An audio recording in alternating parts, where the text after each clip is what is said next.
Ever since I was young, I have lived thinking in numbers. I was brilliant with numbers, so that was what I stuck to doing. I excelled in my math classes all throughout my childhood, so much so that many of my math teachers gave me advanced lessons to keep me on my toes. But it was never a problem with me. I could fix the errors and solve the problems, but that was only a small part of how my brain worked. I am always counting things, everything to be exact. I can't go throughout the day without numbers rolling through my head. When I wake up, I count my fingers and toes. In the shower, I count the square floor tiles. At breakfast, I count how many pieces of cereal are on my spoon before placing it into my mouth. On the way to town, I count the amount of cars I pass. Some of you may think that this little habit is strange, but it has always been a part of who I am. I always remember these numbers as well. In fact, I can tell you right now that there are exactly 30 socks in my drawer. 15 pairs if you want to count them that way. I know that there are 8 eggs left in the carton in my fridge, 6 pieces of bread in the box, 11 icons on my computer desktop, 3 freckles on my hand. This list could go on and on. Remembering all of it is a curse and a blessing. It helps me keep track of where everything is and how I manage most of it.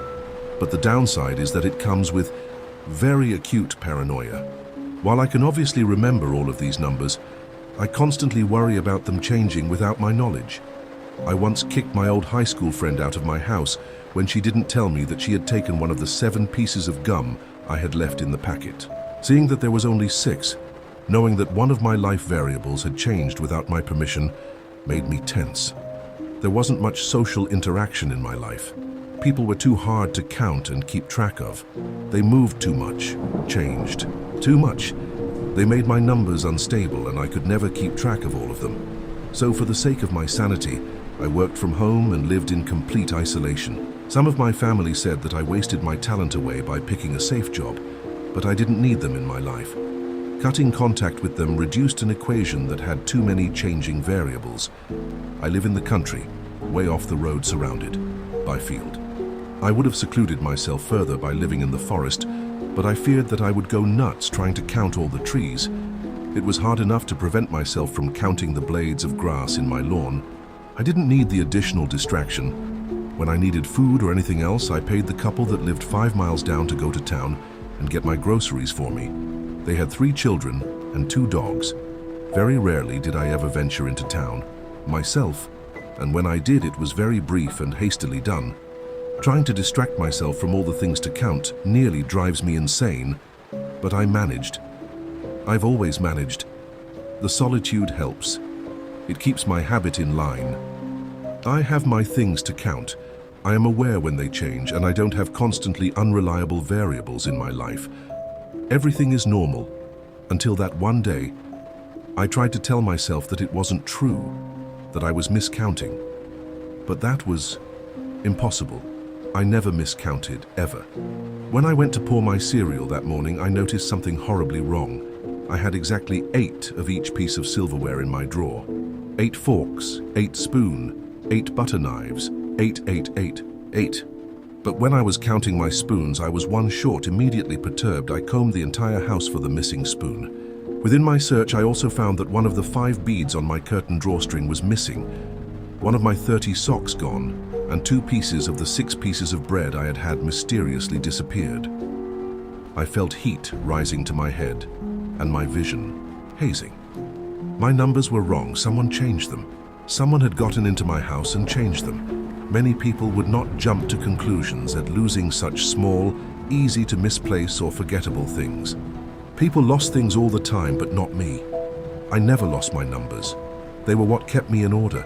I had control over my numbers, no one else. I did not like anyone messing up my numbers and changing them. They were mine. I searched for hours, trying to find these missing things. I checked every single place in my home, even the most unbelievable ones.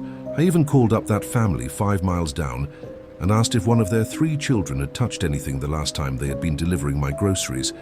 Though I knew I had counted these things after that, they hadn't, or at least the parents didn't believe so. I had been searching so fiercely that I had almost skipped my time for working. Though I didn't want to give up on looking for these lost numbers, I forced myself to sit down and start working at my computer. The whole time I edited reports, I thought of my missing numbers. Usually I would keep track of word count and add up all the errors I corrected, but I couldn't pull my thoughts away from my disturbing findings. Not only was I completely off balance, I was worried for my safety. It was obvious that someone had come in and taken these things. Why or how I did not know. But my house was no longer safe. I was no longer safe, and apparently neither were the numbers that made up my life. After my work was finished, I resumed, looking for these missing pieces of my life. I hadn't eaten breakfast, had skipped my lunch, and I skipped right over dinner to look for my numbers. I checked the same places over and over again, hoping that I had skipped something. When midnight hit, I had searched my house exactly 37 times. The last 21 times included a full sweep around the front porch of my house. All of those times had come up completely blank. My numbers were gone, stolen. Shaken, I fell into my bed, exhausted, at 1:26 in the morning. The weather outside had turned from a decently cold day to a windy turmoil, constantly howling. In the background, I curled up beneath my covers in discontent. I closed my eyes and began counting in my head to try and lull myself into sleep. My numbers popped into my head. I was discontent thinking over how they'd changed. Just as I had begun to fall asleep, I heard my old house groan against the wind pushing outside. My eyes snapped open, and I began to count the amount of creaks. It made 1, 2, 3. When daylight shined through the window, I was still staring at ceiling. The wind died down after an hour, but I had kept counting. I could hear it in my head, and I had to keep counting. Everything needed to be counted. How many times I blinked, breathed, moved, it needed counted. Everything needed counting.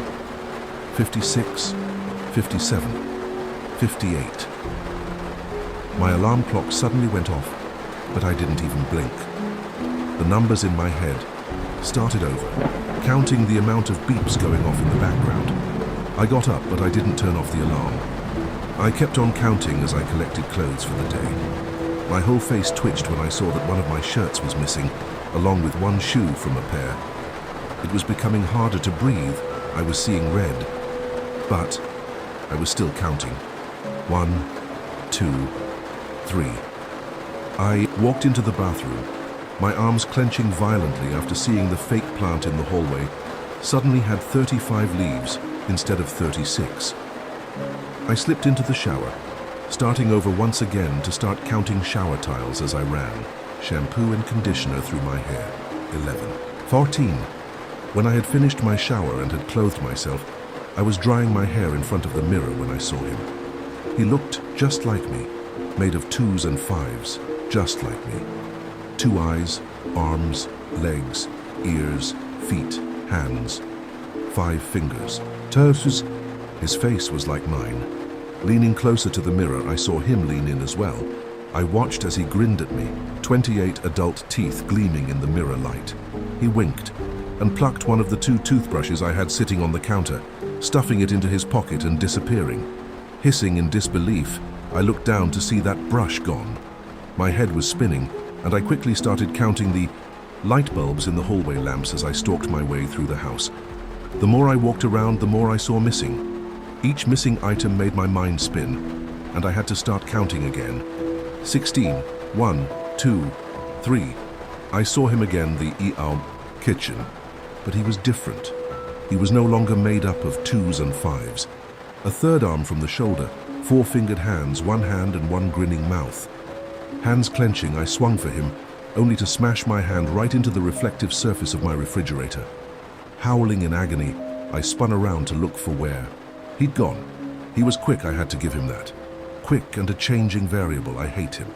When I saw that he was nowhere to be found, I decided to just fix myself some breakfast in peace. I counted out my granola bars, which were in a basket where that man had been standing. I was furious to see that 2 of the 14 bars were gone. I left the kitchen after that, too disgusted to eat, and besides, I wasn't even that hungry. Saw him again when I sat at my computer, staring at me from within the blank monitor. He didn't have a mouth this time, or a nose, just 2 wide eyes staring at me. I could see the smugness in their depths. He liked what he was doing to me.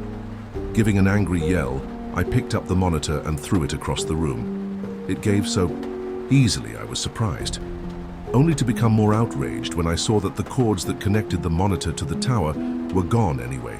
stolen just like the rest of my numbers. Trying to quell my pent-up fury, I began to count items sitting on my desk. 5, 10, some were gone. I tried 4 different hiding places in my house.